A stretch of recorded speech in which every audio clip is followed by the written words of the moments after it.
85 kilómetros de estanterías, 12 siglos de secretos enterrados.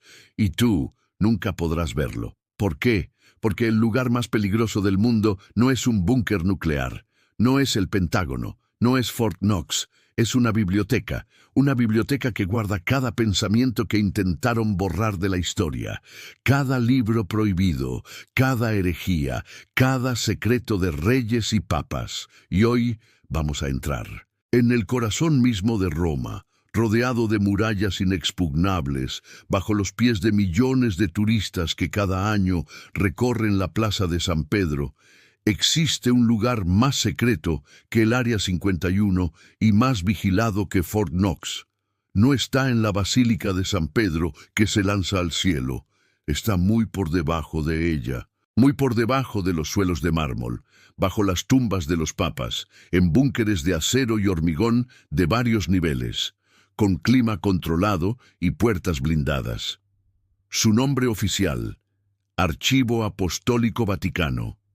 Pero el mundo entero lo conoce por su antiguo nombre, mucho más honesto: Archivum Secretum, el archivo secreto. ¿Qué se esconde detrás de ese nombre? Tratemos de comprender la escala. No es una sala con manuscritos, no es una biblioteca común, es un laberinto subterráneo. Son 85 kilómetros, imagínelo, 85 kilómetros de estanterías. Si se pusieran en línea recta, se extenderían de una ciudad a otra. En estos estantes, según datos oficiales, se conservan más de 35.000 volúmenes solo en los catálogos del índice. Y el número total de documentos se cuenta por decenas de millones. Son 12 siglos de historia ininterrumpida, desde el siglo VIII después de Cristo hasta nuestros días. Cada decreto papal, cada bula, cada despacho diplomático, cada carta de arrepentimiento de un rey, cada nota secreta entre el Vaticano y las casas reales de Europa, cada acta de un juicio de la Inquisición, cada confesión arrancada bajo tortura. El archivo fue fundado oficialmente en 1612 por el Papa Paulo V, pero su historia es mucho más antigua. Durante siglos, los documentos del papado se guardaban en diferentes lugares de Roma: en la Basílica de San Pedro, en el monasterio de Letrán, en el Palacio Palatino. Cuando en el siglo XIV el papado se trasladó a Aviñón durante el llamado cautiverio babilónico, tardaron 20 años en mover todos estos archivos. 20 años para trasladar papeles en un viaje de casi 1000 kilómetros. ¿Qué tan valiosos debían ser esos documentos para invertir tanto esfuerzo? Nos dicen que es simplemente el archivo personal del Papa, un depósito de documentos administrativos, el diario del papado, nada más. Nos dicen que la palabra secretum en latín no significaba secreto en el sentido de oculto, sino privado, personal, de secretarius, secretario, que es el archivo reservado del pontífice, separado de los demás, pero no necesariamente oscuro. En 2019, el Papa Francisco, en un intento de hacer más abierta la imagen de la Iglesia, rebautizó oficialmente el archivo de secreto a apostólico, una gran jugada de relaciones públicas, un gesto de buena voluntad. No tenemos nada que ocultar, dijo la Iglesia. Estamos abiertos al mundo. Es una mentira cómoda y bonita para las portadas de los periódicos. Hagamos preguntas simples. Si no tienen nada que ocultar, ¿por qué no digitalizan esos archivos y los ponen a disposición del público, como hacen todas las bibliotecas nacionales del mundo? La tecnología existe. Los recursos económicos también. El Vaticano posee uno de los sistemas de seguridad y conservación más avanzados del planeta. Tienen dispositivos antiincendios de última generación, control climático perfecto, sistemas de vigilancia más sofisticados que cualquier banco. ¿Por qué no usar esa misma tecnología para hacer accesibles los documentos? ¿Por qué para obtener acceso un erudito debe pasar por un proceso de aprobación de años, demostrar sus cualificaciones académicas, obtener una recomendación de los altos cargos de la Iglesia y someterse a uno de los procesos de selección más rigurosos del planeta? ¿Por qué, incluso después de obtener ese ticket dorado, un erudito solo puede solicitar 3 documentos al día de un catálogo que no puede estudiar en su totalidad? Le traen exactamente lo que pide, y nada más. No puede vagar por las estanterías, no puede hojear, no puede tropezar accidentalmente con algo que no debería ver. Un circuito cerrado de televisión monitorea permanentemente cada movimiento del visitante, cada página que lee, cada nota que toma. ¿Y por qué, a pesar de todas las declaraciones de apertura, el acceso a los documentos solo se abre por pontificados? Actualmente, los archivos están abiertos hasta el final del reinado del Papa Pío XII, es decir, hasta 1958. Sí, 1958. Han pasado más de 60 años y aún consideran que esos documentos son demasiado sensibles para el público. Todo lo que vino después, toda la tumultuosa era de la Guerra Fría, la crisis de los misiles de Cuba-Vietnam, el Concilio Vaticano II, los escándalos del Banco Vaticano, las acusaciones de lavado de dinero, las conexiones con la mafia italiana, todo eso sigue sellado. ¿Qué esconden? ¿Qué podría ser tan explosivo, tan comprometedor, que incluso después de 6 décadas no puede ver la luz?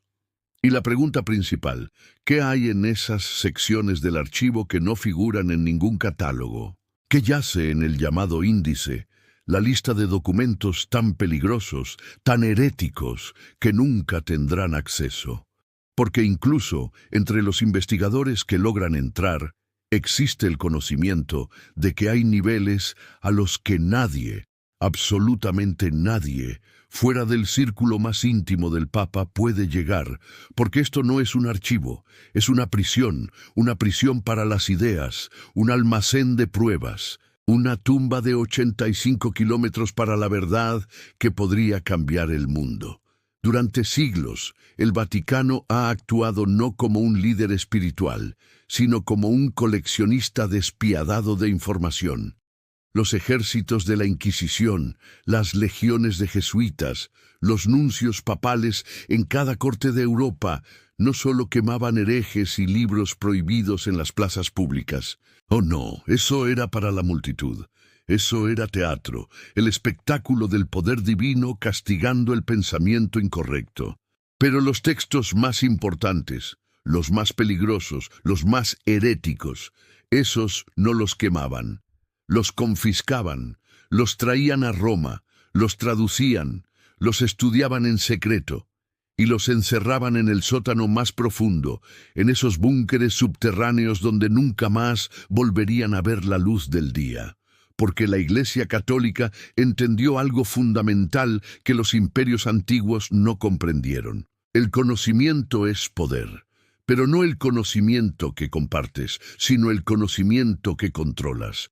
Para tener el monopolio de la verdad con mayúscula, primero debes convertirte en el monopolista de toda la verdad alternativa.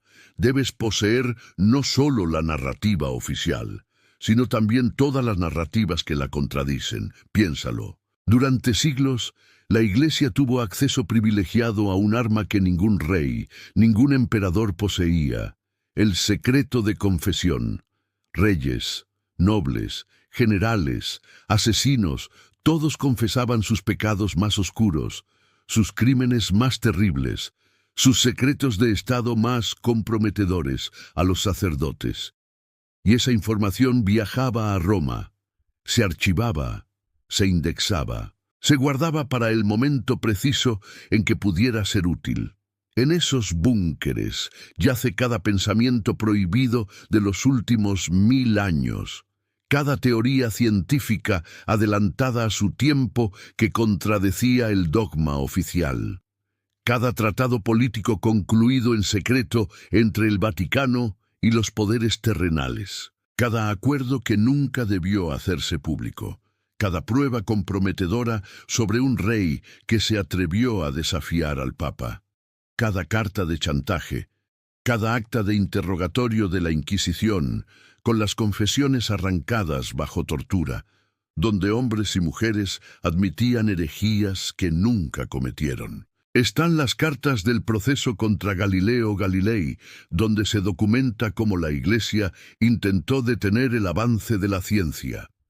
Está la orden de disolución de los caballeros templarios, una de las órdenes militares más poderosas de la Edad Media, destruida en un solo decreto papal. Están las correspondencias entre el Vaticano y las casas reales de Europa, donde se esconden los secretos más íntimos e inconfesables de la realeza. Está la documentación sobre el papel del Papa Pío XII durante la Segunda Guerra Mundial, su relación con el régimen nazi, las acusaciones de que no hizo suficiente para detener el Holocausto.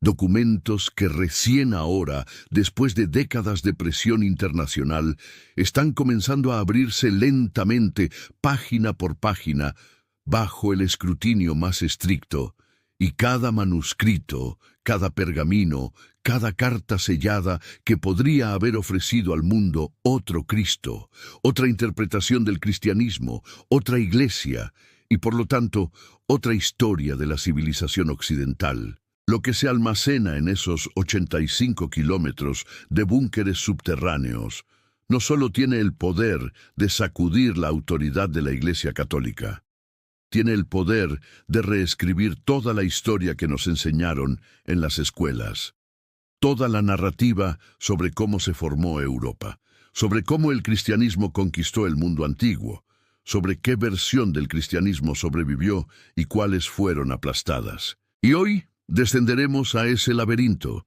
echaremos un vistazo a esas carpetas que nunca debieron mostrarnos, porque hay 7 niveles en este archivo secreto, 7 niveles de verdad enterrada, y esta es solo la entrada. Para entender lo que el Vaticano esconde a propósito, veamos primero lo que se han visto obligados a admitir. Aquellos documentos que casualmente se encontraron en este laberinto infinito de 85 kilómetros. 2 casos.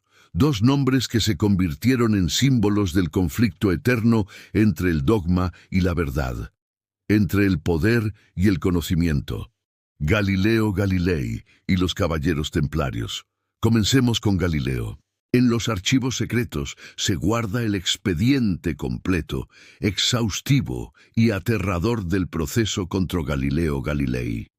Son miles de páginas, cartas personales, denuncias anónimas, actas de interrogatorios que duraron años, análisis científicos realizados por los teólogos de la Inquisición que intentaban encontrar herejía en las matemáticas. La correspondencia privada de Galileo, incautada por el Santo Oficio, sus anotaciones, sus cálculos, todo confiscado, estudiado, archivado. En 2012, por primera vez en la historia, el Vaticano sacó estos documentos de sus bóvedas subterráneas. Los llevaron a Roma, a los museos capitolinos, en una exposición llamada Lux in Arcana, Luz sobre el Misterio. 100 documentos elegidos cuidadosamente de entre millones, una demostración de apertura, una jugada de relaciones públicas, pero incluso en esa muestra cuidadosamente curada, la verdad se filtraba entre las líneas. La versión oficial, con la que nos han alimentado durante siglos, es que fue un trágico conflicto entre la fe ciega y la ciencia avanzada. La Iglesia, supuestamente, no podía aceptar que la Tierra girara alrededor del Sol, porque contradecía una línea de los Salmos, que fue un malentendido teológico, una tragedia de la intolerancia religiosa. Esa es una explicación infantil, una simplificación conveniente. Todo fue mucho más complejo y mucho más cínico. El problema no era la astronomía. Hacia 1633, cuando Galileo fue juzgado, muchos científicos jesuitas en el propio Vaticano ya usaban telescopios, ya observaban las lunas de Júpiter, ya sabían que el sistema ptolemaico no funcionaba. Sabían que Copérnico y Galileo muy probablemente tenían razón. El Vaticano no era estúpido, nunca lo fue. El problema no era la ciencia, era la autoridad. Era el control, era el monopolio. Si Galileo tenía razón y podía demostrarlo independientemente de la Iglesia, usando solo su telescopio y sus matemáticas, significaba que la Iglesia se equivocaba. Y si se equivocaba sobre la estructura de los cielos de la que había hablado con tanta certeza durante 1000 años, predicando desde cada púlpito de Europa que la Tierra era el centro inmóvil de la creación, entonces, ¿en qué más se equivocaba? En la interpretación de las Escrituras, en el derecho divino a perdonar los pecados, en el poder del Papa como vicario de Dios en la tierra. Galileo no era solo un científico con un telescopio, era una amenaza existencial al monopolio de la verdad. Representaba algo mucho más peligroso que la herejía. Representaba la posibilidad de que cualquier persona, con instrumentos y razón, pudiera descubrir verdades sobre el universo sin necesidad de la mediación de la Iglesia. Le obligaron a retractarse no para detener la ciencia, le obligaron a retractarse para enviar un mensaje al mundo entero. No importa lo que veas en tu telescopio, no importa lo que demuestres con tus matemáticas, la verdad, con mayúscula, es solo aquello que nosotros decimos que es la verdad. Y si te atreves a contradecirla, acabarás de rodillas, como Galileo, firmando tu retractación con mano temblorosa. Fue un proceso político, un acto de supresión sistemática del pensamiento libre.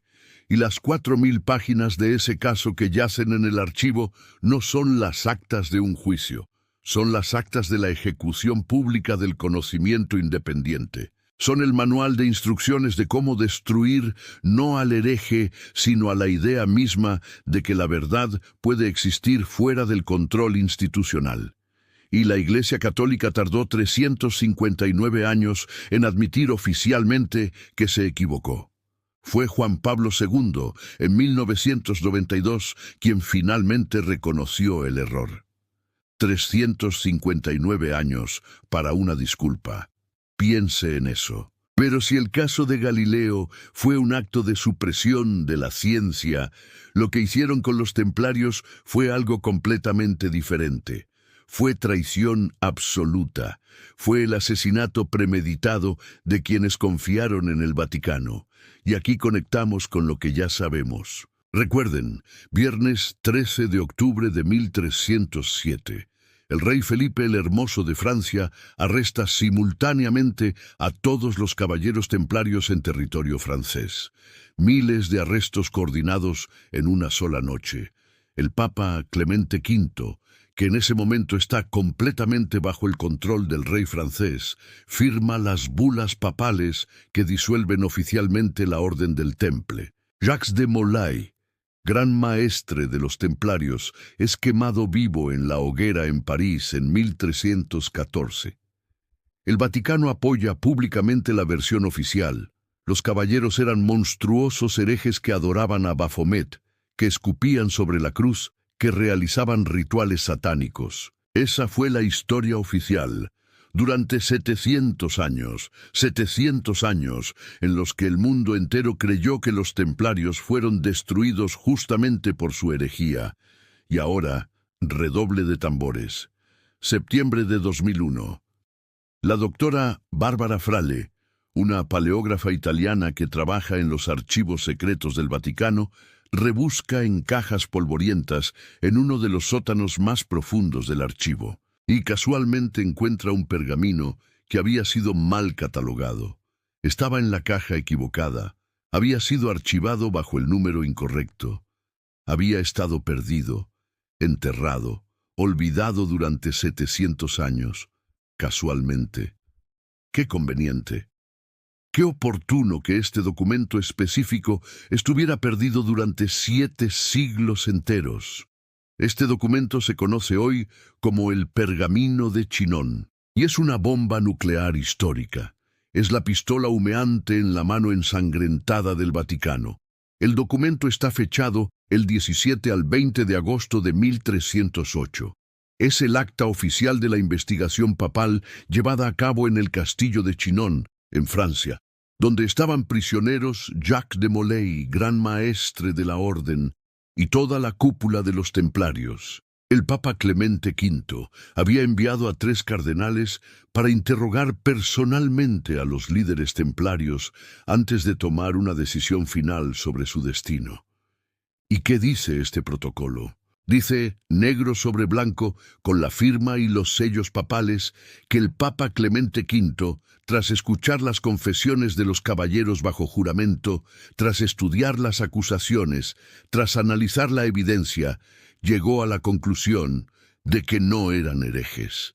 Sí, bajo tortura brutal aplicada por los agentes del rey Felipe, algunos caballeros habían admitido haber renegado de Cristo. Sí, realizaban rituales de iniciación extraños y secretos que involucraban pruebas de lealtad. Pero el Papa, actuando en su capacidad como sumo pontífice y juez supremo de la cristiandad, les concede la absolución plenaria, los perdona completamente y los reincorpora oficialmente al seno de la Santa Madre Iglesia. ¿Entiende lo que esto significa? Deje que penetre en su mente. El Papa Clemente V perdonó en secreto a los templarios. Él sabía que eran inocentes de las acusaciones de herejía. Sabía que las confesiones habían sido arrancadas bajo tortura. Sabía que todo el caso era una farsa política, fabricada por el rey Felipe el Hermoso para apoderarse de la inmensa riqueza de la orden. El Papa lo sabía, todo. ¿Y qué hizo después de firmar este pergamino de absolución? Públicamente continuó apoyando al rey. No publicó este pergamino, no lo envió a los reyes de Europa, no lo proclamó desde el balcón de San Pedro, no salvó a Jacques de Molay, no detuvo las ejecuciones, permitió conscientemente, deliberadamente, que el rey de Francia quemara vivos a cientos de caballeros inocentes. Permitió que la orden entera fuera destruida, sus propiedades confiscadas, su nombre manchado para siempre. ¿Por qué? Porque la orden del Temple se había vuelto demasiado rica, demasiado poderosa, demasiado independiente y, como ya sabemos de nuestras investigaciones anteriores, sabían demasiado. Habían encontrado algo en Jerusalén. Habían desarrollado conocimientos que la Iglesia no podía permitirse que se hicieran públicos. El Grial, el verdadero origen del cristianismo, los secretos sobre Baphomet y el conocimiento prohibido que guardaban en sus fortalezas. El Vaticano prefirió sacrificar a su propio ejército personal, a sus leones de la cristiandad, a los guerreros que habían defendido Tierra Santa durante 200 años, antes que entrar en un conflicto abierto con el rey de Francia. Y, lo que es más importante, antes que permitir que los secretos de los templarios salieran a la luz pública. El Vaticano no destruyó la prueba de la inocencia de los templarios. Eso habría sido estúpido. Eso habría creado sospecha. En cambio, hicieron algo mucho más inteligente. La escondieron, la archivaron, la arrojaron a una caja polvorienta en un sótano profundo, la etiquetaron mal, la catalogaron incorrectamente y la perdieron durante 700 años, hasta que casualmente en 2001, cuando ya casi nadie se acordaba de los templarios, salvo los historiadores, cuando ya no había consecuencias políticas para el Vaticano, cuando la revelación no podía dañar a nadie que importara, el documento reaparece milagrosamente. Y ahora hágase la pregunta principal, la pregunta que debería quitarle el sueño. Si perdieron, entre comillas, la sentencia absolutoria de toda una orden de caballería, de miles de hombres quemados injustamente, ¿qué más está perdido en esos 85 kilómetros de estanterías? ¿Cuántas otras sentencias absolutorias yacen allí, enterradas en cajas mal etiquetadas? ¿Cuántos otros herejes tenían en realidad razón? ¿Cuántos otros Galileos? ¿Cuántos otros templarios? ¿Cuántas otras verdades inconvenientes duermen en esos búnkeres subterráneos? esperando que alguien las encuentre casualmente dentro de otros 700 años. Si escondieron esto, un documento que cambia por completo nuestra comprensión de la mayor tragedia de la Edad Media, que reescribe la historia de los templarios, que prueba que el Vaticano cometió deliberadamente una injusticia histórica. Imagine qué más ocultan, qué otros documentos están mal catalogados, qué otras verdades están perdidas, y cuáles nunca se encontrarán porque están demasiado bien escondidas. El pergamino de Chinon no es solo un documento histórico fascinante, es la prueba viviente de un método. El método del Vaticano para manejar la verdad inconveniente. No la queman, no la destruyen. Eso sería primitivo. Eso dejaría cenizas. Eso crearía mártires y leyendas. En cambio, la estudian, la clasifican meticulosamente, la archivan con todo el cuidado del mundo, y luego, simplemente, la entierran. La colocan en una caja, la etiquetan mal, la envían al sótano equivocado y esperan siglos, esperan hasta que ya no importe, hasta que todos los que podrían haber sido afectados estén muertos, hasta que la verdad sea solo una curiosidad histórica. Ese es el verdadero poder del archivo secreto. No es un lugar donde se destruye la verdad. Es un lugar donde la verdad se preserva perfectamente, se estudia a fondo y luego se entierra viva en 85 kilómetros de oscuridad, esperando pacientemente su turno para ser descubierta cuando ya sea demasiado tarde para importar. Si el pergamino de Chinon fue una prueba accidentalmente encontrada que absolvía a los templarios 700 años después de su ejecución, imagine lo que se guarda en esas secciones a las que nunca se permite el acceso. Lo que yace en esas cámaras que no tocan la política del siglo XIV, sino los cimientos mismos de la fe, los fundamentos sobre los cuales se construyó toda la cristiandad. En nuestra primera investigación hablamos de la biblioteca de Nag Hammadi, de los 52 textos heréticos encontrados en 1945 en una tinaja de cerámica enterrada en el desierto egipcio. El Evangelio de Tomás, el Evangelio de la Verdad, el Evangelio de Felipe y el más peligroso de todos, el Evangelio de María Magdalena. Estos textos cambiaron nuestra comprensión de los orígenes del cristianismo. Demostraron que en los primeros siglos, después de la muerte de Jesús, no existía un solo cristianismo unificado. Existían docenas de versiones diferentes, cristianismos que competían entre sí, interpretaciones radicalmente distintas de quién era Jesús, qué enseñó y qué significaba seguirlo. La versión oficial de la Iglesia, la que ha promovido durante 1700 años, siempre ha sido simple y conveniente. Esos textos son falsificaciones tardías, son desvaríos gnósticos, escritos en los siglos III y IV por sectas marginales. Fueron justamente condenados y excluidos del canon en el Concilio de Nicea en el año 325 porque estaban contaminados por la filosofía pagana y no tienen nada que ver con el Jesús real, con el Jesús histórico.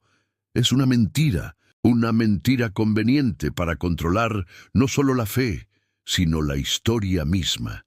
En primer lugar, no todos son tardíos.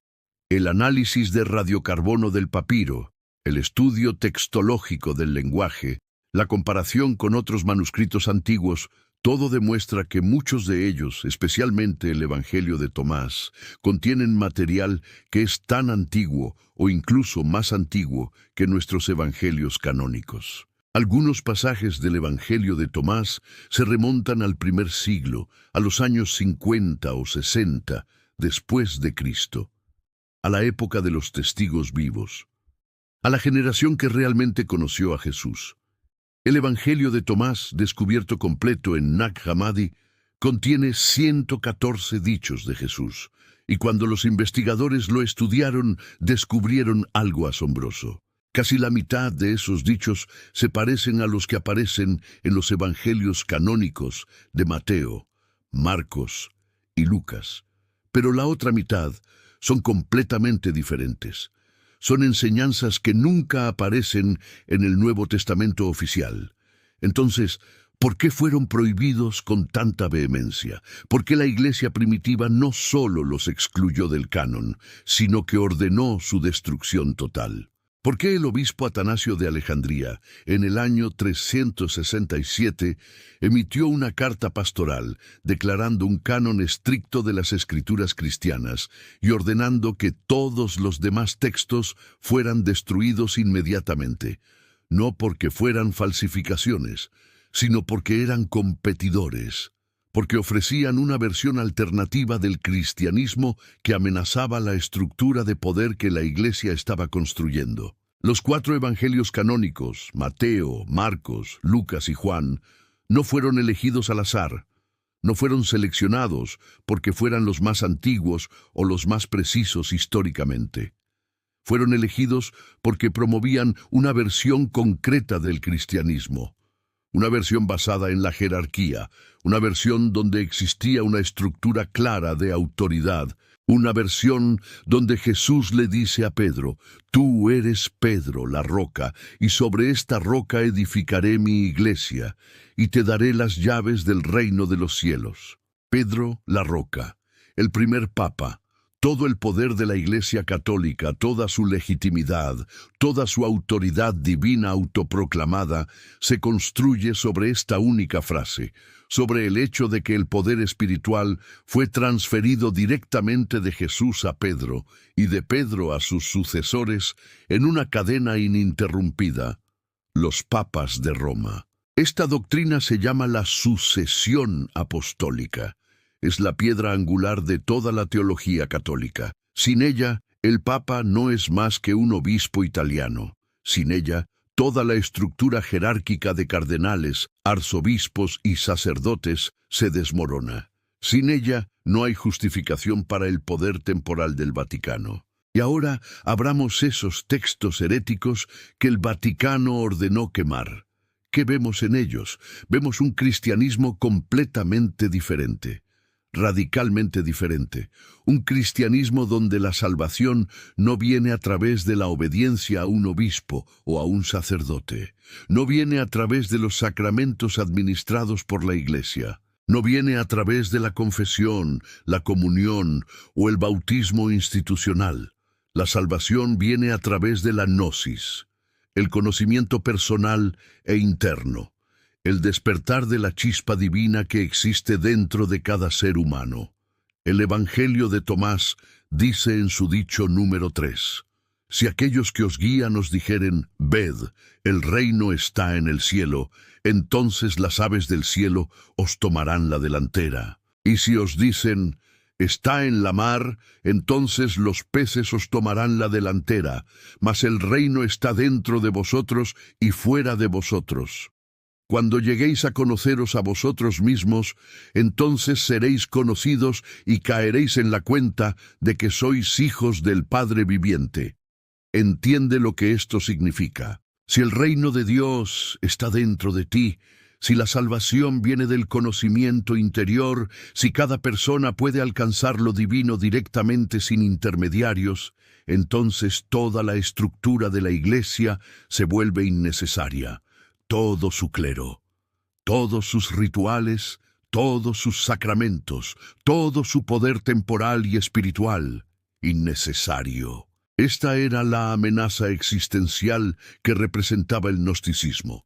No era una herejía teológica abstracta, era una revolución que destruía el modelo de negocio completo de la Iglesia institucional. Pero había algo peor, algo más personal.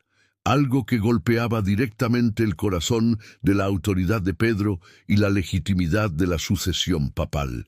El Evangelio de Felipe, otro texto de Nag Hammadi, llama a María Magdalena la koinonos. En griego, esta palabra significa compañera, consorte, pareja espiritual.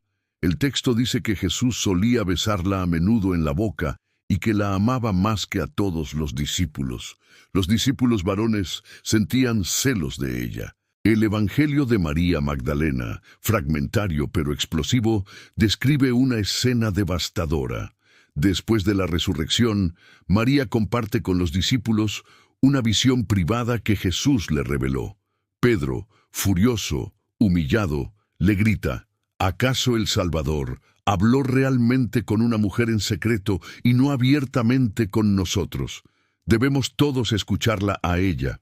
La prefirió él a nosotros, a los hombres. Ahí está el verdadero conflicto, la verdadera guerra que definió los primeros siglos del cristianismo. No fue una batalla entre la verdad y la herejía. No fue una batalla entre la fe y la filosofía pagana. Fue una batalla por la sucesión. Fue una guerra de poder.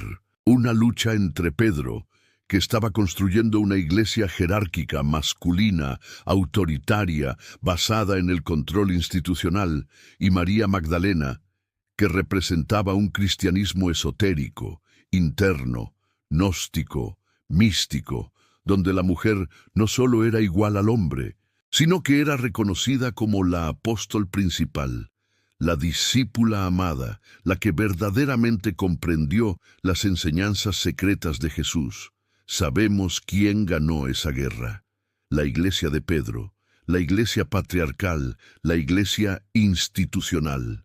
Y su primer decreto, su primera orden del día después de consolidar el poder, fue destruir el legado de Magdalena, borrarla de la historia, convertirla del apóstol de los apóstoles, título que le daban los primeros cristianos, en la prostituta arrepentida, la pecadora salvada por la gracia. Durante 1500 años, la Iglesia Católica enseñó oficialmente que María Magdalena era una prostituta. Lo predicaban desde cada púlpito de Europa, lo pintaban en cada iglesia, lo escribían en cada texto teológico. Hasta que finalmente, en 1969, el Vaticano admitió silenciosamente que era mentira, que nunca hubo evidencia de que fuera prostituta, que fue una confusión deliberada, una fusión de tres mujeres diferentes para destruir su reputación. 1500 años de difamación, 1500 años de mentira institucional, y ni siquiera una disculpa pública. Quemar todos los evangelios donde su nombre aparecía junto al de Jesús como igual, como compañera, como líder espiritual. Destruir toda evidencia de que el cristianismo primitivo tenía mujeres líderes, mujeres apóstoles, mujeres que predicaban y bautizaban. Pero volvemos a lo principal, a la pregunta que debería obsesionarnos. El Vaticano no solo quemaba esos textos, los coleccionaba, los estudiaba, los archivaba. La biblioteca de Nag Hammadi es lo que sobrevivió por accidente, es lo que un monje anónimo, en el siglo IV, cuando las órdenes de destrucción llegaron desde Roma, logró sellar en una tinaja de cerámica y enterrar en el desierto, salvándolos de las purgas papales. Fueron los textos que escaparon, los que la Iglesia no pudo encontrar. Ahora imagine, ¿cuántos textos no escaparon? ¿Cuántos manuscritos heréticos fueron confiscados por los ejércitos de la Inquisición a lo largo de 1500 años? Por las legiones de jesuitas que recorrían Europa buscando libros prohibidos. Por los nuncios papales infiltrados en cada corte real. Por los obispos que controlaban cada monasterio. He aquí la teoría aterradora sobre los archivos secretos. En el archivo, en su mismo corazón, en las secciones más profundas, en el llamado índice de libros prohibidos, no yacen simples copias medievales de textos gnósticos. Allí yacen los originales. Los manuscritos griegos y arameos de los siglos I y II que la Iglesia retiró sistemáticamente de la circulación. Allí no yace solo un fragmento controvertido del Evangelio de la esposa de Jesús, ese pequeño papiro que apareció en 2012 y que el Vaticano se apresuró inmediatamente a declarar una falsificación moderna antes incluso de que pudiera ser analizado científicamente. Allí yace el texto completo, el Evangelio completo que describe la relación entre Jesús y María Magdalena sin censura, sin edición, sin la narrativa controlada de la Iglesia. Allí yacen esos mismos documentos antiguos que los caballeros templarios buscaban tan desesperadamente durante sus excavaciones bajo el templo de Salomón en Jerusalén. Recuerda lo que dijimos en nuestra investigación anterior, que los templarios encontraron conocimiento, que encontraron documentos sobre el linaje, que encontraron algo tan explosivo que cambió completamente su fe, su cosmovisión, y eventualmente los llevó a la destrucción. Y si después de la destrucción de la Orden del Temple, en 1307, todo su archivo secreto, todo lo que habían encontrado bajo el templo, todo el conocimiento prohibido que habían guardado durante 200 años en sus fortalezas, fue confiscado por los agentes del rey Felipe y del Papa Clemente, y transportado no a las bóvedas del rey francés, sino directamente aquí, a Roma, a los sótanos del Vaticano. El Vaticano no solo lucha contra la herejía, la colecciona sistemáticamente. Es el guardián no solo de su propia verdad oficial, sino de todas las verdades alternativas que podrían desafiarla o destruirla. Y la más peligrosa de todas esas verdades alternativas, la que tiene el poder de desmoronar 1700 años de teología católica, es la verdad sobre María Magdalena, sobre su relación con Jesús, sobre su papel como líder de los primeros cristianos, sobre la línea de sangre, sobre el linaje. Si existió un hijo de Jesús y María Magdalena, si esa línea de sangre continuó a través de los siglos, si los templarios encontraron prueba documental de eso, entonces toda la narrativa de la Iglesia Católica se desmorona. Porque Jesús no sería el Hijo virginal de Dios que ascendió al cielo sin descendencia terrenal. Sería un rabino judío que se casó, tuvo hijos y dejó herederos. Herederos con un reclamo de autoridad espiritual mucho más directo que cualquier papa. Esa es la verdad que el Vaticano más teme. Y por eso, si existen documentos que la prueban, estarán guardados en la sección más profunda, más segura, más inaccesible de esos 85 kilómetros de archivos secretos. Pero los archivos no solo ocultan el pasado lejano, los misterios teológicos de los primeros siglos del cristianismo, ocultan también nuestro pasado reciente y posiblemente nuestro futuro. El archivo secreto del Vaticano no es solo una cripta polvorienta donde se arroja el pasado incómodo, no es simplemente un museo de errores históricos, es también una caja fuerte donde se encierra un futuro aterrador. El Vaticano no solo oculta lo que fue, oculta también lo que vendrá, lo que nos espera, lo que ellos saben y nosotros no. Y el mayor ejemplo de esto, el caso más perturbador y controversial del siglo XX, es el secreto mejor guardado de la era moderna, el tercer secreto de Fátima. La historia es conocida en todo el mundo católico. Es 1917. Europa arde en la Primera Guerra Mundial. En Fátima, un pequeño pueblo perdido en las montañas de Portugal, 3 niños pastores, Lucía de 10 años, Francisco de 9 y Jacinta de 7, afirman que la Virgen María se les apareció 6 veces entre mayo y octubre de ese año. Durante estas apariciones, que culminaron con el milagro del sol, presenciado por 70.000 personas, ella les confía 3 secretos, 3 profecías sobre el destino de la humanidad. Los 2 primeros secretos, el Vaticano los hizo públicos con relativa rapidez. En 1941, la hermana Lucía, que para entonces era monja y la única superviviente de los 3 niños, los escribió en su tercera memoria, y fueron impactantes. El primer secreto era una visión espeluznante, dantesca y absolutamente terrorífica del infierno. Lucía describió un gran mar de fuego que parecía estar debajo de la tierra. Sumergidos en ese fuego, demonios y almas humanas, como brasas transparentes y negras con forma humana, flotaban en el incendio. Las llamas que salían de ellos mismos se elevaban en nubes de humo. El sonido de los gritos, el olor a azufre, una visión que traumatizó a los 3 niños para siempre. El segundo secreto era algo completamente diferente. Era una predicción geopolítica inquietantemente precisa. La Virgen María predijo el pronto fin de la Primera Guerra Mundial, pero advirtió que si la humanidad no se arrepentía, si Rusia no era consagrada a su inmaculado corazón, comenzaría otra guerra peor durante el pontificado de Pío XI. Predijo textualmente la difusión de los errores de Rusia por el mundo. En 1917, antes de la revolución bolchevique, antes de que nadie pudiera imaginar la expansión del comunismo soviético, una niña portuguesa analfabeta de 10 años estaba prediciendo la Guerra Fría. La Segunda Guerra Mundial comenzó exactamente como fue profetizado.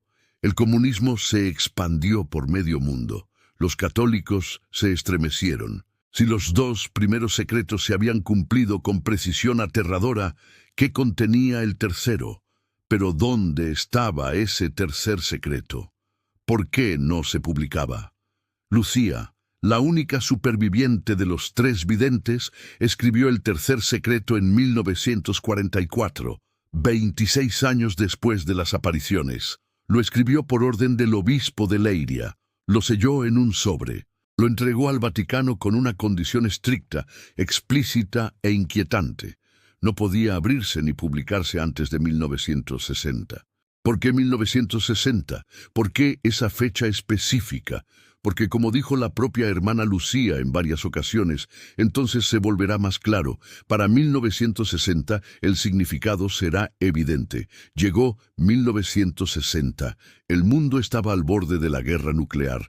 La crisis de los misiles de Cuba estaba a 2 años de distancia.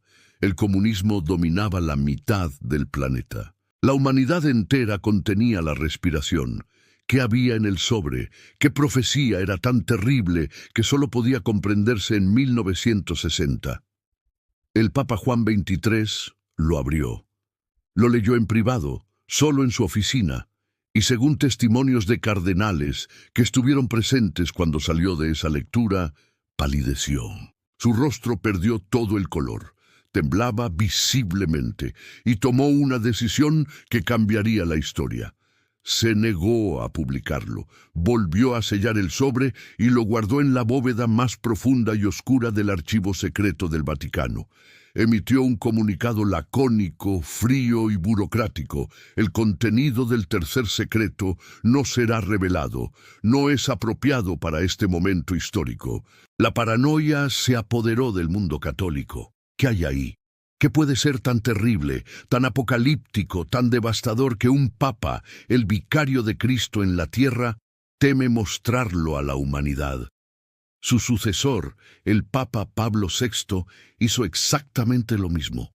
Abrió el sobre, lo leyó y lo volvió a guardar sin decir una palabra. Juan Pablo I, que reinó solo 33 días antes de morir en circunstancias misteriosas, aparentemente también lo leyó y también lo guardó. Empezaron a circular rumores dentro de la propia Iglesia, entre los cardenales que habían logrado leer fragmentos del texto o escuchar descripciones de quienes lo habían visto. Se susurraban frases aterradoras. Hablaban de una gran apostasía, de un cisma dentro de la Iglesia, de un apocalipsis, del fin de los tiempos, del reinado del anticristo. El cardenal Mario Luigi Chiappi, teólogo personal del Papa, dijo en privado a allegados: «El tercer secreto predice que la gran apostasía en la Iglesia comenzará desde la cúpula». Pasaron las décadas, 40 años de silencio. La presión sobre el Vaticano aumentaba. Los fatimistas, los devotos de Fátima, exigían la verdad. Los teóricos de la conspiración fabricaban teorías cada vez más elaboradas. Y finalmente, en el año 2000, El Papa Juan Pablo II, durante su visita a Fátima para la beatificación de Francisco y Jacinta, decide levantar el velo del misterio.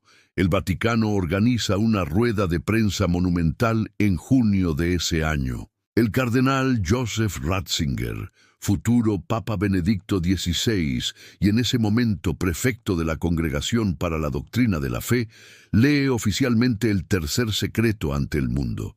¿Y qué escuchó el mundo? ¿Qué revelación tan esperada se hizo pública después de 83 años de secreto absoluto? El texto, supuestamente escrito por la hermana Lucía, describía una visión. Un ángel con una espada de fuego en la mano izquierda, apuntando a la tierra, gritando «penitencia, penitencia, penitencia». Luego veían a un obispo vestido de blanco, caminando con paso vacilante a través de una gran ciudad medio en ruinas, entre cadáveres de sacerdotes y monjas. El obispo subía una colina empinada. En la cima había una gran cruz de madera tosca. Y allí, al pie de esa cruz, el obispo vestido de blanco era abatido a tiros por soldados. Caía muerto. Junto con él morían obispos, sacerdotes, religiosos y laicos. Y eso es todo. Eso era el secreto. El Vaticano dio inmediatamente la interpretación oficial. El obispo vestido de blanco era el Papa Juan Pablo II. El atentado descrito en la visión fue el que ocurrió en la Plaza de San Pedro el 13 de mayo de 1981, cuando Mehmet Ali Agca disparó contra el Papa y casi lo mata. La profecía se había cumplido. El secreto estaba resuelto. Pueden dormir tranquilos. No fue solo una decepción, fue una farsa, fue un insulto a la inteligencia de millones de católicos que habían esperado 80 años por la verdad. Investigadores serios de Fátima, teólogos, historiadores de la Iglesia, los llamados fatimistas ortodoxos, gritaron en todo el mundo: «Es una falsificación. Ese no es el secreto real. Nos están mintiendo. ¿Por qué estaban tan seguros? ¿Cuál era la evidencia?». Primero, el texto publicado no tenía nada que ver con el horror apocalíptico que los cardenales habían susurrado durante décadas. No hablaba de apostasía, no mencionaba al anticristo, no describía el fin de los tiempos, era simplemente una visión simbólica del martirio de la Iglesia. Segundo, era una predicción banal que ya se había cumplido en 1981. ¿Por qué entonces el Papa Juan XXIII en 1960 decidió que no era apropiado publicarla? ¿Qué tenía que ver un atentado contra Juan Pablo II en 1981 con el año 1960? ¿Por qué Lucía dijo que para 1960 será más claro? Nada cuadraba. Tercero, y esto es lo más devastador, el texto que mostró el Vaticano estaba escrito en 4 hojas de papel. Pero todos los testimonios de cardenales y obispos que vieron el sobre original en los años 60 y 70 juraron que el secreto de la hermana Lucía estaba escrito en una sola hoja pequeña, una sola página. ¿Dónde están las otras 3 hojas? O más bien, ¿dónde está la hoja verdadera? Y he aquí la teoría de la conspiración que hoy se ha vuelto casi mainstream entre los fatimistas. Lo que el Vaticano publicó en el año 2000 no es falso completamente, es una distracción. Es una cortina de humo, es una píldora tranquilizante para las masas católicas. Publicaron una visión simbólica real que la hermana Lucía escribió, pero que era solo una parte, un apéndice, una introducción al verdadero secreto. Y el verdadero tercer secreto, aquel que fue escrito en una sola hoja y que hizo que el Papa Juan XXIII lo volviera a sellar con manos temblorosas, sigue yaciendo en el archivo secreto, intocado, inviolable, esperando. Entonces, ¿qué contiene ese texto real? ¿Por qué la llegada de 1960 lo haría más claro? ¿Qué puede ser tan aterrador que 5 papas consecutivos decidieron ocultarlo? Teoría número 1. El apocalipsis nuclear. El año 1960 es el apogeo de la Guerra Fría. Es la era de la destrucción mutua asegurada. Estados Unidos y la Unión Soviética tienen suficientes armas nucleares para destruir el planeta 10 veces. El mundo vive bajo la sombra del hongo atómico. El verdadero secreto no describía el asesinato simbólico de un papa, describía uno real, una guerra nuclear global, fuego cayendo del cielo, ciudades enteras convertidas en cenizas en segundos, océanos convirtiéndose en vapor, miles de millones de muertos, el fin de la civilización humana. El Papa Juan XXIII, al leer esto en 1960, en plena Guerra Fría, comprendió que publicar semejante texto no causaría arrepentimiento ni conversión. Causaría pánico mundial, causaría desesperación, causaría el colapso de la esperanza, y lo escondió para proteger la salud mental de la humanidad. Teoría número 2, y esta es aún más aterradora para la Iglesia, la gran apostasía. Esto es lo que susurraban los cardenales en los pasillos del Vaticano. Es lo que habían advertido los santos y los videntes anteriores. El verdadero secreto no trataba sobre enemigos externos de la Iglesia, no trataba sobre comunistas o ateos o perseguidores, trataba sobre el enemigo dentro. Predecía que después de 1960, Satanás se infiltraría en la mismísima cúpula del Vaticano, que habría un cisma en la Iglesia, una división, una gran apostasía donde cardenales se enfrentarían a cardenales, obispos contra obispos. Y la versión más espeluznante de esta teoría, la que los tradicionalistas católicos susurran con terror reverencial, el secreto predecía que en Roma reinaría un falso papa, un impostor. Un papa que no sería verdaderamente católico, o según otras versiones, que el propio trono papal quedaría vacante, la sede de Pedro estaría vacía, y la Iglesia sería gobernada efectivamente por fuerzas satánicas, por el anticristo o sus agentes. Ahora se entiende por qué un papa no podía publicar eso. Habría sido firmar la sentencia de muerte de su propia autoridad. Habría sido admitir que el Vaticano mismo estaba comprometido, que la Iglesia estaba infiltrada, que no se podía confiar en la jerarquía. Teoría número 3. La amenaza cósmica. ¿Y si el fuego del cielo no son bombas nucleares? ¿Y si el secreto predecía un cataclismo global, de origen natural o cósmico? La colisión con un asteroide, un cambio súbito de los polos magnéticos de la Tierra, una tormenta solar masiva que destruiría toda la tecnología moderna. Un evento del que las élites mundiales, incluido el Vaticano, son plenamente conscientes, pero que ocultan deliberadamente a la población para evitar el pánico. Esta teoría explicaría por qué el secreto debía esperar hasta 1960. Porque para entonces la astronomía y la geofísica habrían avanzado lo suficiente como para confirmar científicamente lo que la Virgen había profetizado. Fuera lo que fuera que había escrito en esa hoja única, el Vaticano lo consideró demasiado peligroso para nosotros, demasiado desestabilizador, demasiado destructivo para el orden social, y entonces hicieron lo que siempre hacen. Reemplazaron una verdad aterradora sobre nuestro futuro colectivo por una cómoda historia sobre el pasado personal de un papa. Nos dieron una versión digerible, simbólica, que podía interpretarse de manera tranquilizadora. Y guardaron la verdadera profecía en el búnker. De nuevo, como en el caso de Galileo, que no podía ver las lunas de Júpiter, como en el caso de los templarios, que no podían ser inocentes, el Vaticano decidió que no estábamos preparados para la verdad.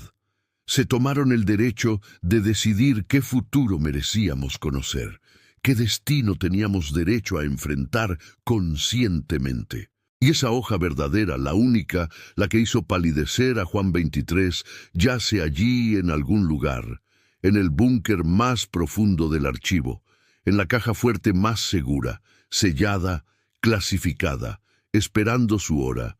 Pero los archivos secretos no solo ocultan profecías espirituales sobre el fin de los tiempos. No solo guardan secretos teológicos sobre el destino del alma humana, ocultan también secretos políticos del siglo XX, secretos bastante materiales, sucios, sangrientos y vergonzosos sobre el papel del Vaticano en los eventos más oscuros de la historia moderna. Los secretos espirituales sobre el fin de los tiempos son una cosa. Las profecías apocalípticas sobre el destino del alma humana son abstractas, lejanas, difíciles de probar. Pero los muros del archivo secreto guardan también algo mucho más terrenal, mucho más concreto, aunque no por ello menos sucio. Guardan las pruebas documentales de acuerdos políticos vergonzosos, maquinaciones financieras criminales y crímenes sangrientos cometidos bajo la sombra de la cruz en el siglo XX. Aquí, en estos 85 kilómetros de búnkeres subterráneos, la verdad espiritual y el poder temporal se separan definitivamente. Abramos la carpeta más dolorosa, más controversial y más explosiva del siglo XX. Los archivos del pontificado del Papa Pío XII, Eugenio Pacelli, que reinó desde 1939 hasta 1958, los años más oscuros de la historia moderna, la Segunda Guerra Mundial, el Holocausto, la masacre de 6 millones de judíos. Durante 70 años, estos archivos fueron absolutamente impenetrables, sellados a cal y canto, protegidos por capas y capas de seguridad. Historiadores del mundo entero, investigadores del Holocausto, organizaciones judías internacionales, gobiernos, todos suplicaron al Vaticano durante décadas que los abriera, que permitiera el acceso, que diera respuesta a una pregunta agonizante, una pregunta que ha atormentado a millones de personas durante 3 generaciones. ¿Por qué Pío XII guardó silencio? ¿Por qué cuando en la propia Roma, literalmente bajo las ventanas del Vaticano, a menos de 2 kilómetros de la plaza de San Pedro, los nazis capturaban a más de 1000 judíos romanos en octubre de 1943 y los enviaban directamente a Auschwitz? El Papa, supuestamente la brújula moral del mundo, el vicario de Cristo en la tierra, la voz de Dios, no salió al balcón y gritó: «Deténganse». ¿Por qué no excomulgó a Hitler? ¿Por qué no condenó públicamente, explícitamente, sin ambigüedades, el Holocausto? La versión oficial del Vaticano durante décadas fue débil, defensiva y poco convincente. El Papa, supuestamente, trabajaba en silencio, escondía judíos en monasterios y conventos. Una condena pública, según la narrativa oficial, solo habría empeorado la situación. Habría provocado a Hitler a cometer más atrocidades. Habría puesto en peligro a los católicos en los territorios ocupados. Era una excusa conveniente, una mentira protectora. En 2020, el Papa Francisco, cediendo finalmente a décadas de presión internacional, abrió parcialmente los archivos de Pío XII. 17 millones de páginas de documentos. Y lo que brotó de esos sótanos polvorientos no hizo más que confirmar los peores temores. No calmó las sospechas, las amplificó. En los archivos yacen documentos que prueban inequívocamente que Pío XII sabía todo. Recibía informes detallados, precisos, horrorosos sobre las ejecuciones en masa, sobre las cámaras de gas, sobre los campos de exterminio, sobre los trenes llenos de judíos que viajaban hacia la muerte. En septiembre de 1942, el embajador estadounidense en el Vaticano, Myron Taylor, le entregó personalmente al Papa un memorándum que describía la liquidación del gueto de Varsovia, la deportación de cientos de miles de judíos, el funcionamiento de los campos de muerte. El documento era específico, nombraba lugares, daba cifras, no había ambigüedad. En diciembre de 1942, un jesuita alemán de confianza, Lothar König, escribió una carta personal al secretario privado de Pío XII, el padre Robert Leiber. En esa carta, encontrada recientemente en los archivos personales del Papa, Koenig informaba que en el campo de muerte de Belzec se estaban asesinando diariamente hasta 6.000 personas, polacos y judíos. Cada día, 6.000. Pío XII leyó estos documentos, los estudió, y no hizo nada, o más bien hizo algo calculado, político y cínico. También sabemos ahora por qué guardó silencio. Porque también recordaba perfectamente el Concordato de 1933. El acuerdo que él, siendo todavía el cardenal Eugenio Pacelli y secretario de Estado del Vaticano, había negociado personalmente con Adolf Hitler apenas 3 meses después de que los nazis tomaran el poder. Un acuerdo que garantizaba la supervivencia institucional de la Iglesia Católica en el Tercer Reich, la protección de sus propiedades, la continuidad de su educación religiosa a cambio de una cosa simple: lealtad, o, como mínimo, silencio político. La Iglesia Católica alemana aceptó no interferir en asuntos políticos, no criticar al régimen, no oponerse. A cambio, Hitler prometió no tocar las estructuras de la Iglesia. Los archivos muestran a un político, un pragmático frío, un hombre que temía ofender a Hitler más que proteger a los inocentes, un hombre que calculaba constantemente el precio político de cada palabra, un hombre que temía sobre todo que si el Tercer Reich caía y Alemania era invadida desde el este, Europa se volvería comunista. Y eso, para Eugenio Pacelli, era más aterrador que el Holocausto. El comunismo ateo era la amenaza existencial suprema.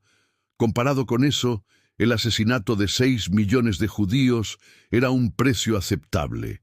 En su mensaje de Navidad de 1942, después de recibir informes precisos sobre Auschwitz y Belzec, Pío XII mencionó vagamente a aquellos que sufren por su raza o nacionalidad. Ni una vez mencionó la palabra judíos, ni una vez nombró a los nazis, ni una vez condenó explícitamente el exterminio sistemático, pero eso fue solo el principio de la historia. Lo más sucio, lo más vergonzoso, lo más criminal comenzó después de 1945, cuando el Tercer Reich cayó y los aliados comenzaron a buscar a los criminales de guerra nazis para llevarlos al tribunal de Nuremberg. Los archivos guardan las huellas documentales de una operación clandestina, conocida en la historia como las Ratlines, las rutas de las ratas, las rutas de escape para los nazis más buscados del planeta. Mientras los tribunales aliados ejecutaban a los líderes del régimen nazi, mientras el mundo exigía justicia, altos funcionarios del Vaticano, incluidos obispos y cardenales, estaban ocupados en otra cosa completamente diferente. Crearon una red clandestina, una infraestructura de escape que se extendía desde Alemania y Austria, a través de Italia hasta los puertos del Mediterráneo. Usando monasterios católicos como estaciones de paso secretas, proporcionaron a monstruos nazis, a los arquitectos del Holocausto, pasaportes falsos emitidos por la Cruz Roja Internacional, documentos de identidad vaticanos, visas, contactos, dinero y pasajes en barco, ayudándoles a escapar de la justicia, a desaparecer. Adolf Eichmann, el arquitecto logístico del Holocausto, el organizador de la solución final, escapó usando esta red. Joseph Mengele, el ángel de la muerte de Auschwitz, el médico que realizaba experimentos horrorosos en niños, usó esta ruta. Franz Stangl, el comandante del campo de exterminio de Treblinka, donde fueron asesinadas 800.000 personas, llegó a Brasil con pasaporte vaticano. Klaus Barbie, el carnicero de Lyon, torturador de la Gestapo, también usó la red del Vaticano. ¿A dónde escapaban? A Sudamérica, a la Argentina de Juan Perón, que daba la bienvenida a nazis con brazos abiertos, al Paraguay del dictador Alfredo Stroessner, a Chile, a Brasil. ¿Por qué? ¿Por qué la Iglesia Católica, supuestamente dedicada al amor y la justicia divina, ayudaba a escapar a los peores criminales de guerra de la historia moderna? Algunos apologistas del Vaticano dicen que por misericordia cristiana, que la Iglesia perdona incluso al peor pecador. Una explicación piadosa y absolutamente hipócrita. Otros, más realistas, apuntan al miedo pánico al comunismo. Esos nazis eran útiles anticomunistas. Tenían información sobre la Unión Soviética. Tenían experiencia en lucha contra partisanos comunistas. Podían ser reclutados por las agencias de inteligencia occidentales en la Guerra Fría que ya estaba comenzando. Y unos terceros, y esto es lo más cínico pero probablemente lo más cercano a la verdad, sugieren que fue a cambio de oro. Ese mismo oro que los nazis habían saqueado de los bancos centrales de los países ocupados, de las sinagogas, de las víctimas del Holocausto. Oro que necesitaba ser lavado en algún lugar seguro. Y no había lugar más seguro ni más opaco que el Banco Vaticano. Y esto nos lleva directamente al sótano más oscuro del Vaticano. Un lugar cuyos archivos están probablemente escondidos incluso más profundamente que el tercer secreto de Fátima. Al Instituto para las Obras de Religión, conocido mundialmente por su acrónimo en italiano, IOR, más conocido simplemente como el Banco Vaticano. No es solo un banco, es el paraíso fiscal financiero más opaco, más secreto y más protegido del mundo, protegido por su estatus único como banco de un Estado soberano, protegido por las leyes internacionales que rigen las relaciones diplomáticas, y protegido, irónicamente, por la voluntad divina y la santidad de la misión católica. Fue fundado por Pío XII en 1942, en plena guerra, y desde entonces su historia es un thriller criminal que haría sonrojar a cualquier productor de Hollywood. Los archivos secretos guardan, o deberían guardar, las huellas documentales de esta actividad, pero la mayoría están sellados, clasificados, inaccesibles incluso para los investigadores con permisos especiales. Años 70. El escándalo del Banco Ambrosiano. El Banco Vaticano, dirigido por el arzobispo estadounidense Paul Marcinkus, un hombre corpulento, intimidante, que había sido guardaespaldas personal del Papa Pablo VI, era el principal accionista del Banco Ambrosiano, el banco privado más grande de Italia. El banco se utilizaba para lavar dinero de la Cosa Nostra siciliana, la mafia italiana. Financiaba secretamente a dictaduras militares en Sudamérica. Financiaba a terroristas, financiaba tráfico de armas, miles de millones de dólares fluían a través de cuentas fantasma, empresas offshore en paraísos fiscales, y todo bajo la bendición del Vaticano. Cuando el fraude salió a la luz en 1982, cuando los auditores descubrieron un agujero de 1.300 millones de dólares, el director del Banco Ambrosiano, Roberto Calvi, apodado el Banquero de Dios, por sus conexiones vaticanas, huyó de Italia. Desapareció. Pocos días después, el 18 de junio de 1982, fue encontrado colgado bajo el puente de Blackfriars en Londres. Su cuerpo balanceándose sobre el río Támesis, sus bolsillos llenos de piedras y $15,000 en diversas monedas, sus zapatos y pantalones mojados. Oficialmente, un suicidio. Calvi, abrumado por la culpa y el miedo, se había colgado. Extraoficialmente, una ejecución ritual masónica. El puente de Blackfriars, el puente de los Hermanos Negros, tiene un significado simbólico en la francmasonería. Las piedras en los bolsillos, el dinero, todo tenía un significado ritual, y aquí surge otro nombre oscuro. Tanto Calvi como el director del Banco Vaticano, Marcinkus, estaban vinculados a la logia masónica ultrasecreta, neofascista y conspirativa, llamada Propaganda Duela Mafia Siciliana, los masones de P2, los nazis fugitivos de las Radlines y el Banco Vaticano, todo tejido en el mismo ovillo corrupto de dinero, poder y crimen. Y ahora, la guinda del pastel, la historia más oscura de todas. El año 1978. El Papa Pablo VI muere después de 15 años de pontificado y es elegido un nuevo Papa. Albino Luciani toma el nombre de Juan Pablo I, el Papa de la Sonrisa, un hombre humilde, sencillo, de origen campesino, un reformador idealista. Se horroriza de lo que descubre cuando asume el control. Se horroriza de lo que ocurre en el Banco Vaticano, de las conexiones con la mafia, de los escándalos financieros, de la corrupción que infecta la curia romana. Declara públicamente que llevará a cabo una limpieza total, que despedirá al arzobispo Marcinkus, que disolverá las conexiones con el Banco Ambrosiano, que publicará la lista de todos los masones infiltrados en el Vaticano, incluidos cardenales. Reinó durante 33 días exactos. La mañana del 28 de septiembre de 1978, su secretario personal lo encuentra muerto en su cama, sentado con sus gafas puestas, con documentos en las manos. Causa oficial de muerte, infarto agudo de miocardio. Pero inmediatamente comenzaron las irregularidades. El Vaticano se negó rotundamente a realizar una autopsia, violando las leyes italianas, violando los protocolos médicos estándar. El cuerpo fue embalsamado en un tiempo récord, antes de que nadie pudiera objetar.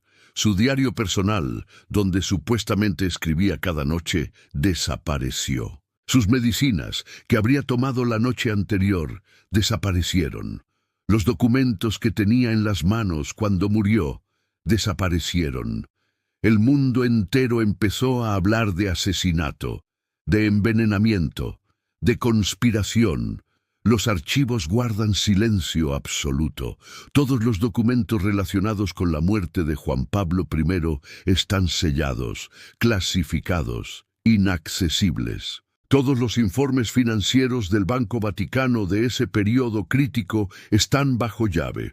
Todas las actas de las reuniones del Papa con Marcinkus, con los cardenales, con los auditores financieros, todo desaparecido o clasificado. El sucesor de Juan Pablo I, el cardenal polaco Karol Wojtyła, que se convirtió en Juan Pablo II, no continuó la investigación, no despidió a Marcinkus, no limpió el Banco Vaticano. Todo continuó como antes. Los archivos secretos del Vaticano no son solo un depósito romántico de verdades espirituales perdidas o errores teológicos históricos. Son pruebas comprometedoras de crímenes reales.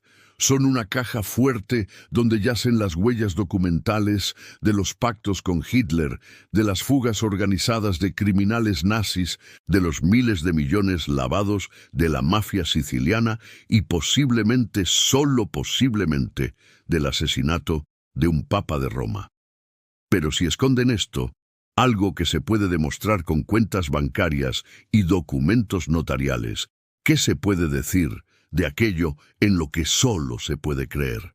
¿Qué decir de los secretos que no son históricos ni financieros, sino tecnológicos y científicos? ¿Qué decir de una tecnología que podría hacer innecesarios los propios archivos? En 85 kilómetros de estanterías subterráneas se puede esconder cualquier documento. Se puede enterrar la verdad sobre Galileo y su telescopio. Se puede cancelar a los caballeros templarios y su conocimiento prohibido. Se puede ocultar la profecía apocalíptica del tercer secreto de Fátima sobre el fin del mundo. Se puede barrer las huellas de crímenes financieros, de acuerdos con nazis, de asesinatos de papas. Todo eso son papeles, pergaminos, tinta sobre papel. El pasado escrito por manos humanas, que puede ser editado, falsificado, mal catalogado o perdido convenientemente durante 700 años. Pero, ¿y si el Vaticano esconde algo mucho más extraordinario que simples documentos sobre el pasado? ¿Y si esconden el pasado mismo? No la descripción del pasado, no la interpretación del pasado, sino el pasado tal como realmente ocurrió, capturado, grabado, reproducible. Y si tienen una tecnología que hace que todos los archivos, todos los pergaminos, todos los evangelios canónicos y apócrifos, todas las actas de la Inquisición, sean completamente innecesarios. Una tecnología que convierte el estudio de la historia en obsoleto porque permite simplemente ver lo que sucedió. Ahora entramos en el terreno más inestable de nuestra investigación. Nos sumergimos en una leyenda que, de ser cierta, no es simplemente un secreto más entre miles. Es la clave de todos los secretos. Es el secreto que hace innecesarios todos los demás secretos. Esta es la historia del dispositivo más increíble, más aterrador y mejor guardado de la historia de la humanidad. Es la leyenda del cronovisor. Esto no es ficción de Hollywood, no es una novela de ciencia ficción. Esta historia tiene nombres completos, fechas precisas, testimonios documentados y testigos que firmaron declaraciones. En la década de 1950, según cuenta la leyenda documentada, un grupo de eminentes científicos que trabajaban en absoluto secreto bajo el patrocinio directo del Vaticano, logró un avance tecnológico que eclipsaría la creación de la bomba atómica si fuera verdad. Un avance que cambiaría fundamentalmente nuestra comprensión del tiempo, del espacio y de la historia humana. El grupo estaba liderado por un monje benedictino, musicólogo, exorcista y científico llamado Padre Marcello Pellegrino Ernetti. Nacido en 1925 en Italia, Ernetti era un hombre extraordinariamente educado. Hablaba múltiples lenguas antiguas, era experto en música gregoriana, era respetado en el Vaticano y supuestamente era un genio de la física, pero en su equipo, según los rumores que circularon durante décadas, no había solo monjes con conocimientos de latín y griego antiguo. Había premios Nobel, había gigantes de la ciencia del siglo XX. Se dice que en el proyecto participaron nada menos que Enrico Fermi, uno de los padres del reactor nuclear y de la bomba atómica, ganador del Premio Nobel de Física en 1938. Y posiblemente incluso Werner von Braun, el científico alemán que diseñó los cohetes V2 para los nazis, y luego se convirtió en el padre del programa espacial estadounidense, el hombre que diseñó el cohete Saturn V, que llevó al hombre a la Luna. ¿Qué crearon estos científicos trabajando en los sótanos del Vaticano? No una máquina del tiempo en el sentido clásico.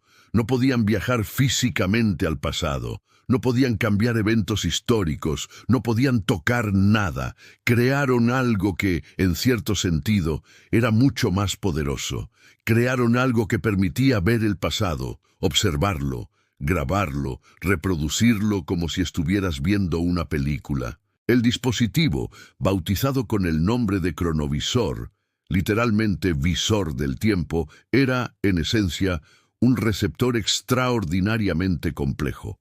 Su teoría física se basaba en un principio fascinante, que cada evento, cada sonido, cada imagen lumínica que ha ocurrido en la historia del universo no desaparece sin dejar rastro. Las ondas sonoras y las ondas lumínicas son energía, y la energía, según la primera ley de la termodinámica, no se crea ni se destruye, solo se transforma. Las ondas no desaparecen, se propagan, se dispersan, se debilitan, pero dejan una huella energética, una firma cuántica en el éter, en el campo electromagnético del universo. El universo, según la teoría del padre Ernetti, es un disco duro gigante, una grabadora cósmica que registra absolutamente todo lo que ha ocurrido desde el principio de los tiempos. Cada palabra pronunciada, cada imagen proyectada, cada sonido emitido. Y el equipo de Ernetti, trabajando con física cuántica de vanguardia, con antenas especializadas, con algoritmos de decodificación increíblemente complejos, encontró la forma de rebobinar esa grabación cósmica. Aprendieron a capturar las ondas visuales y sonoras residuales del pasado, a decodificarlas, a reconstruirlas y a mostrarlas en una pantalla como si estuvieras viendo televisión. Pero no televisión del presente, televisión del pasado. ¿Qué vieron cuando encendieron el cronovisor por primera vez? Al principio, según los testimonios del padre Ernetti, sintonizaron eventos relativamente recientes para calibrar el dispositivo. Un discurso de Benito Mussolini, una arenga militar de Napoleón Bonaparte. Eventos del siglo XIX y XX, donde tenían descripciones escritas para verificar la precisión del dispositivo. Luego, a medida que perfeccionaban la tecnología, fueron más profundo en el tiempo, mucho más profundo. El padre Ernetti afirmó públicamente, en entrevistas documentadas, que vieron a Marco Tulio Cicerón, el gran orador romano, pronunciar su primer discurso en el Senado romano en el año 63 a.C. Lo vieron de pie en la tribuna, lo escucharon hablar en latín clásico. Vieron sus gestos, escucharon la entonación de su voz, la potencia de su retórica. Afirmó que vieron la destrucción de Sodoma y Gomorra, las ciudades bíblicas consumidas por fuego del cielo. Vieron la caída de Troya, el caballo de madera, la destrucción de la ciudad. Presenciaron la fundación de Roma en el año 753 a.C. Y afirmó algo aún más extraordinario, que fueron capaces de reconstruir, palabra por palabra, la tragedia perdida Tiestes, del poeta romano Quinto Ennio, representada en Roma en el año 169 a.C. y perdida completamente durante siglos. Que la vieron representarse en el teatro romano antiguo y transcribieron su texto íntegro. Pero todo esto, todas estas pruebas históricas y literarias eran solo la calibración, la preparación, los ensayos para el evento principal, porque el Vaticano, financiador secreto de este proyecto, tenía un único objetivo verdadero, un evento específico que necesitaban ver con sus propios ojos, una persona que necesitaban observar. Sintonizaron el cronovisor en el año 33 de nuestra era, en Jerusalén, en la semana de la Pascua judía. El padre Ernetti juró, bajo juramento religioso, que lo vieron todo, que fueron testigos oculares de los eventos más sagrados del cristianismo. Vieron la última cena, Jesús partiendo el pan con sus 12 discípulos. Vieron el arresto en el jardín de Getsemaní. Vieron el juicio ante Poncio Pilato. Vieron la flagelación brutal. Vieron el Vía Crucis, Jesús cargando la cruz por las calles de Jerusalén. Y finalmente vieron la crucifixión de Jesucristo en el monte Gólgota. No lo leyeron en los evangelios de Mateo, Marcos, Lucas o Juan. No lo interpretaron a través de 2000 años de teología. Lo vieron con sus propios ojos, oyeron su voz, vieron su rostro real, el rostro histórico de Jesús de Nazaret. Fue el mayor logro científico en la historia de la humanidad, la verificación empírica de los eventos fundacionales del cristianismo, la prueba definitiva. Y simultáneamente fue la mayor amenaza en la historia de la fe cristiana. En mayo de 1972, la revista italiana La Domenica del Corriere publicó una sensación mundial. Llevó a su portada una supuesta fotografía de Jesucristo agonizando en la cruz. La imagen mostraba el rostro barbado de un hombre con la mirada elevada hacia el cielo, expresión de dolor y trascendencia. La fotografía, según afirmaba la revista, había sido tomada directamente de la pantalla del cronovisor durante la observación de la crucifixión. El mundo quedó en shock absoluto. Católicos, protestantes, judíos, ateos, todos miraban la misma imagen.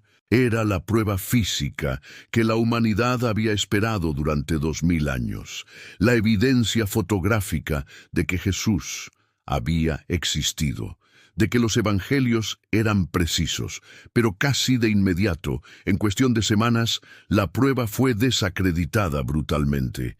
Periodistas investigadores descubrieron que la fotografía del cronovisor era en realidad una imagen especular invertida de una postal comercial. La postal mostraba una estatua de Cristo crucificado que se vendía como souvenir en el Santuario del Amor Misericordioso en Collevalenza, Perugia, Italia.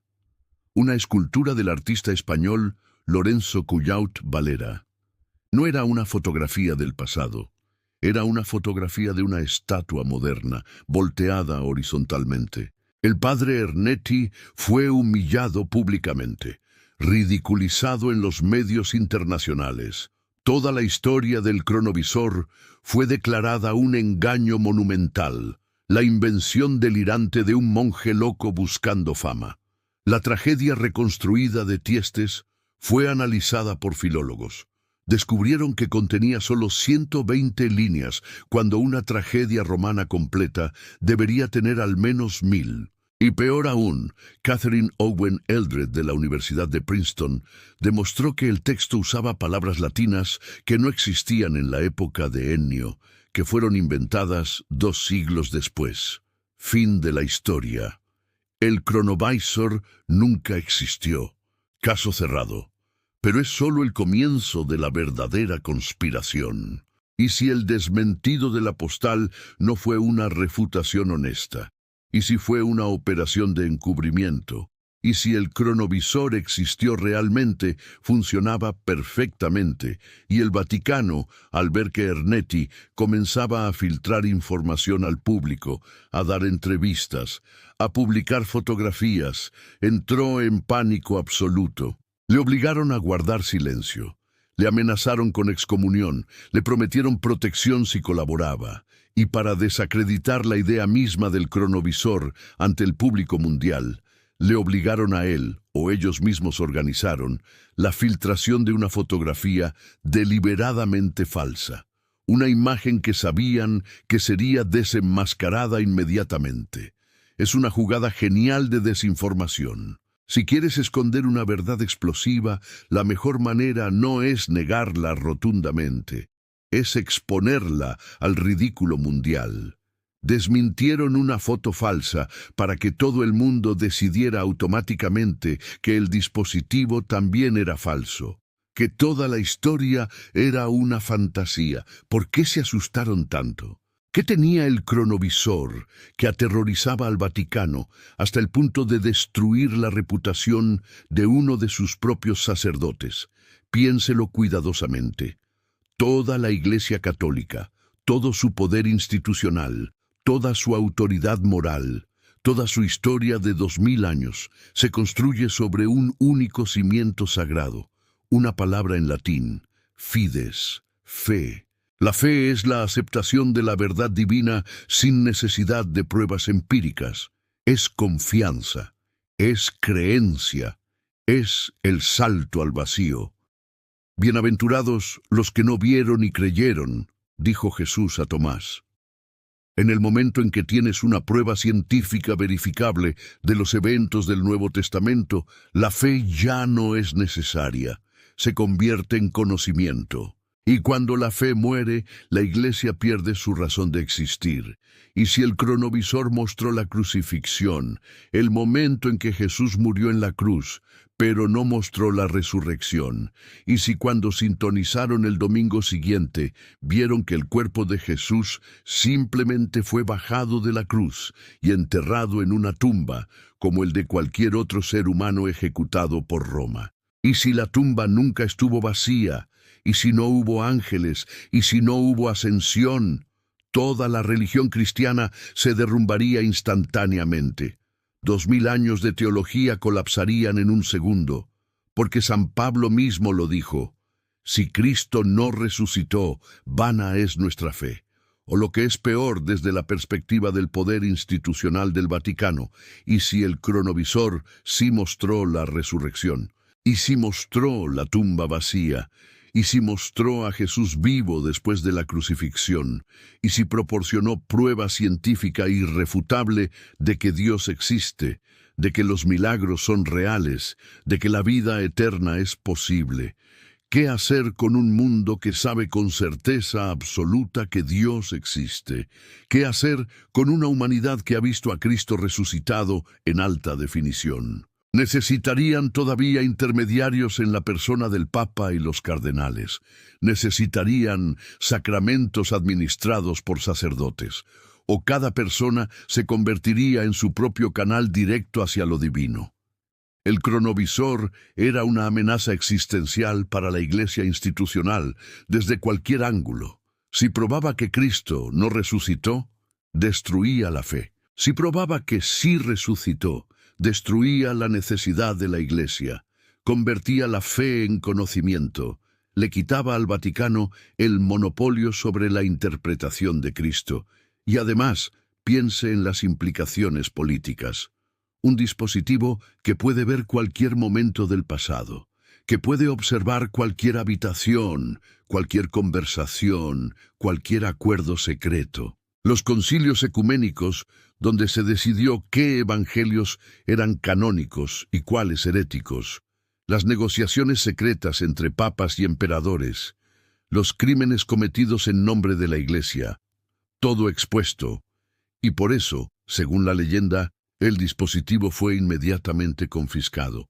El proyecto fue cancelado de forma abrupta. Se dice que el propio padre Ernetti, antes de morir en abril de 1994, confesó en una carta final que la máquina había sido desmantelada por orden directa del Vaticano, que todos los planos, todos los componentes, todas las antenas especializadas, todos los algoritmos de decodificación fueron incautados y encerrados. ¿Dónde?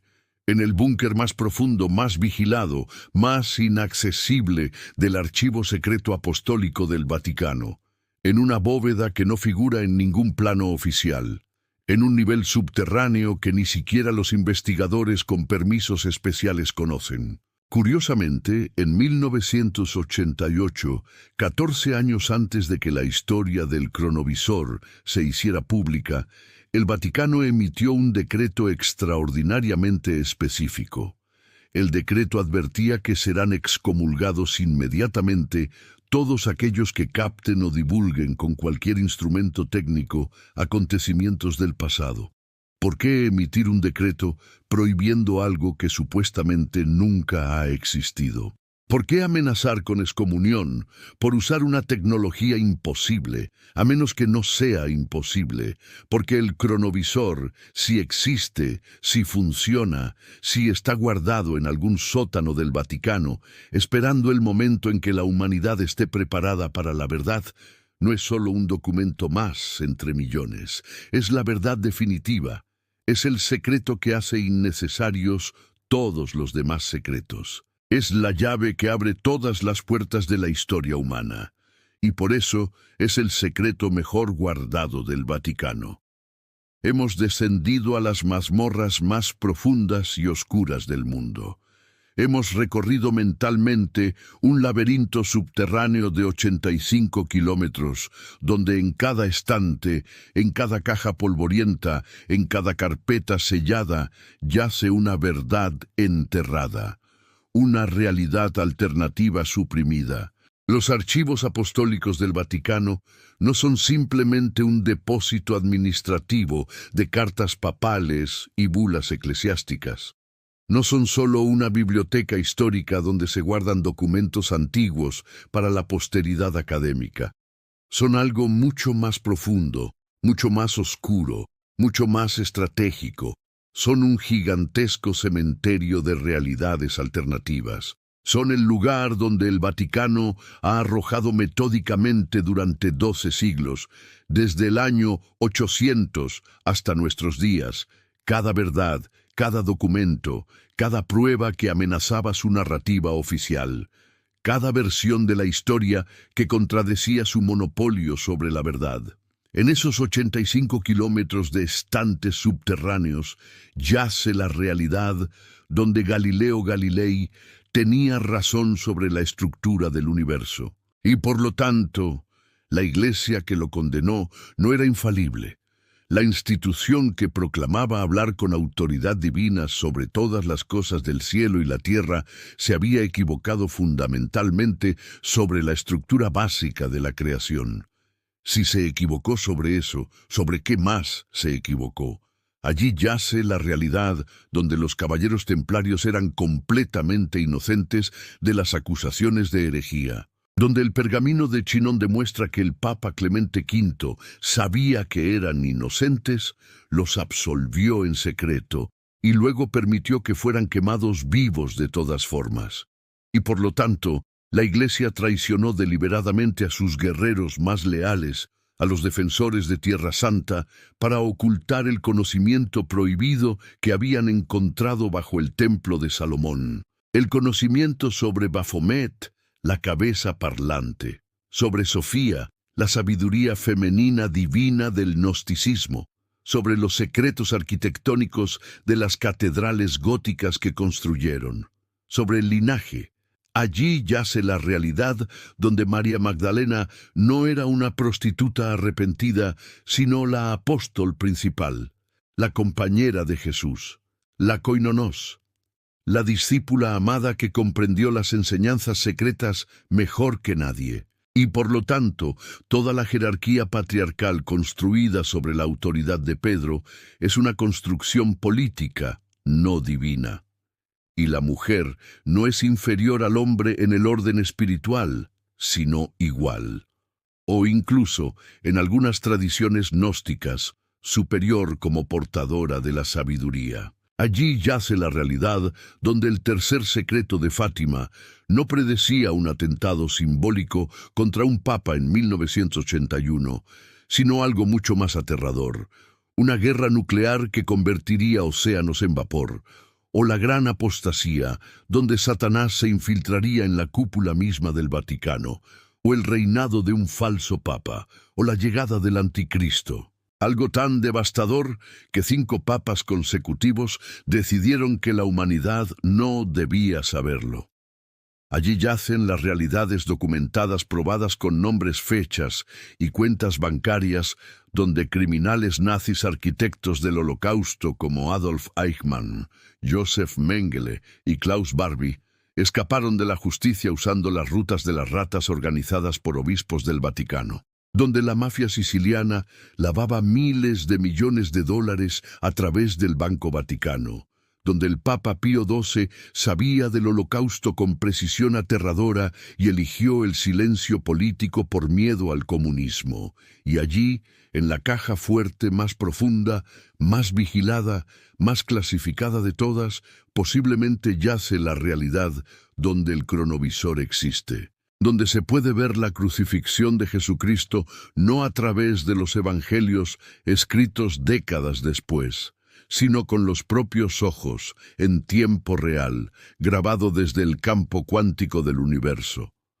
Una realidad donde la fe se ha vuelto innecesaria porque ha sido reemplazada por la prueba científica irrefutable. Cada uno de estos secretos por sí solo es capaz de sacudir al mundo, de reescribir libros de historia, de desestabilizar la autoridad de instituciones milenarias. Pero ahora que estamos en el centro mismo de este laberinto, que hemos descendido a su nivel más profundo, debemos hacer la última pregunta, la pregunta definitiva. ¿Cuál de todos estos es el secreto principal? ¿Cuál es la joya de la corona de esta colección de herejías, conspiraciones y verdades enterradas?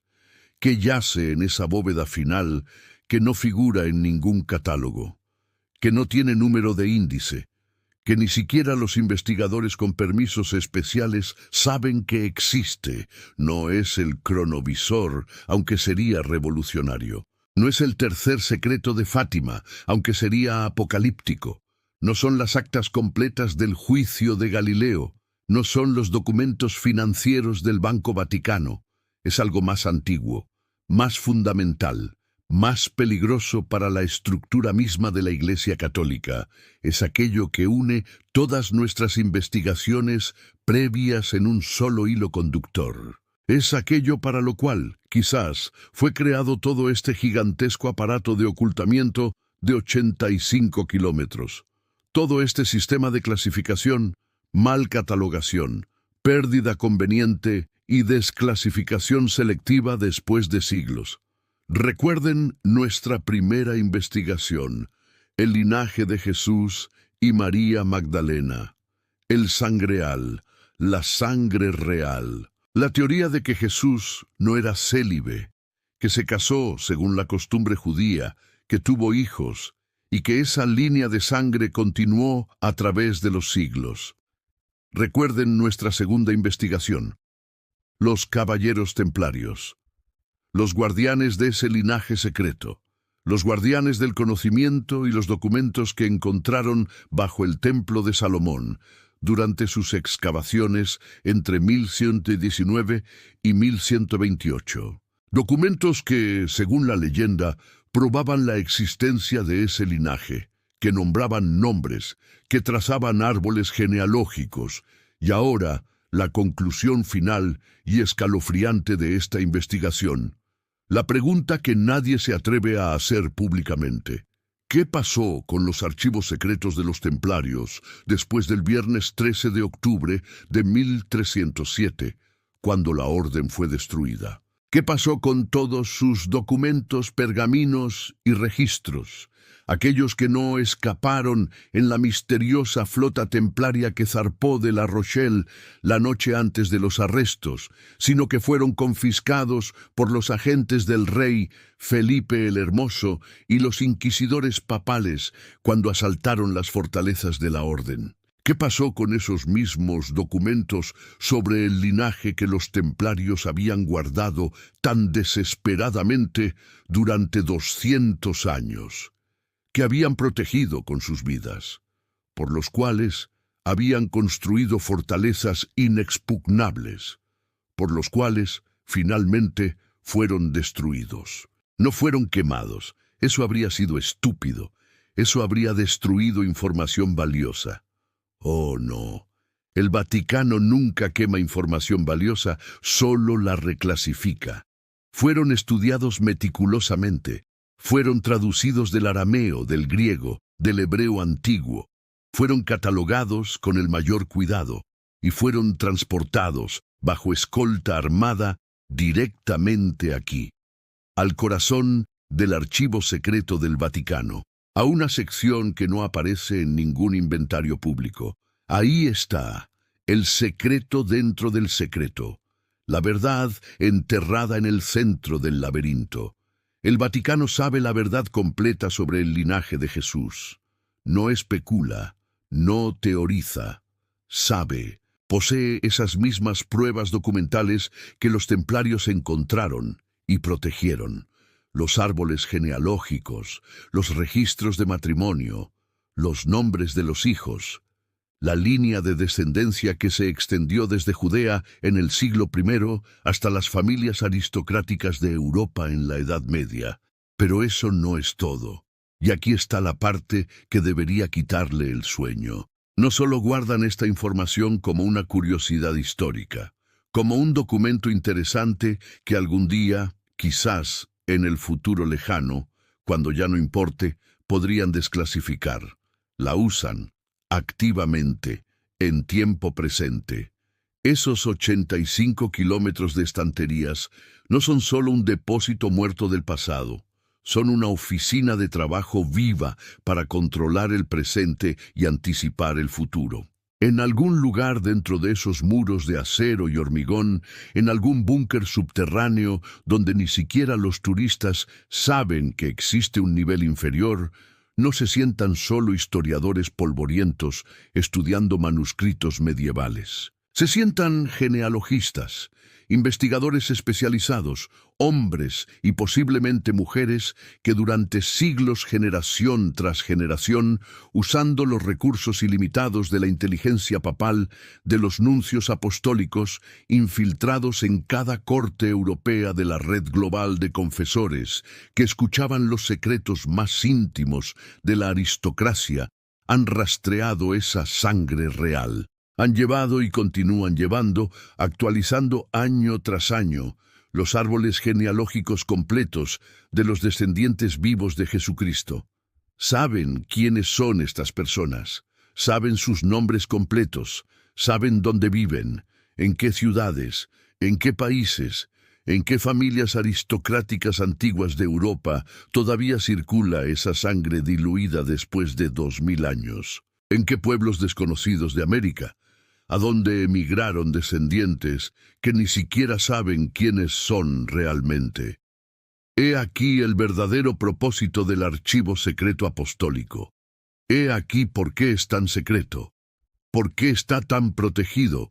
¿Por qué tiene niveles de seguridad comparables a los arsenales nucleares? ¿Por qué solo 3 documentos por día? ¿Por qué catálogos incompletos? ¿Por qué mal catalogación conveniente durante 700 años? No existe para ocultar los errores teológicos del pasado. Eso es secundario, eso es solo efecto colateral.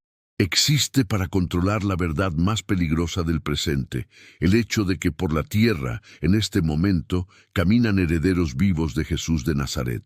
Personas cuya sola existencia, incluso si ellos mismos no saben quiénes son, incluso si viven vidas completamente ordinarias como maestros, carpinteros o agricultores, anula toda la autoridad teológica del Papa de Roma. Porque si existe un descendiente directo de Jesús, si esa persona pudiera ser identificada y probada mediante análisis genealógico, y quizás incluso ADN mitocondrial rastreado a través de líneas maternas, entonces toda la doctrina de la sucesión apostólica se derrumba.